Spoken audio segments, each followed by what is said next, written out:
চালের গুঁড়ো গরম জলে ফেলে কাই খুলে এগুলো করেছি। আচ্ছা, এবারে হচ্ছে কি, এটা দিয়ে আমি চুষি বানিয়েছি, কিছু পুলিও বানিয়েছি।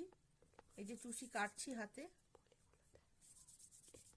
এই যে পুলিগুলো করেছি, এটা ক্ষীর, এই যে পুলি বানাচ্ছি আরো।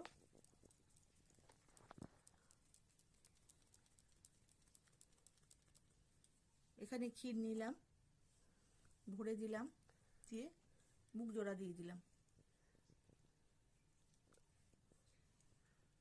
দিয়ে চল ওখানে চল চল শুরু করো।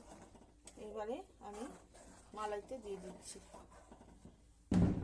আগে থেকে কিছু দেওয়া আছে, বাকি এইভাবে ফুলে উঠবে। পুলিগুলো এভাবে দুধে দেওয়ার পরে এভাবে ফুলে ফুলে উঠবে, সব একবারে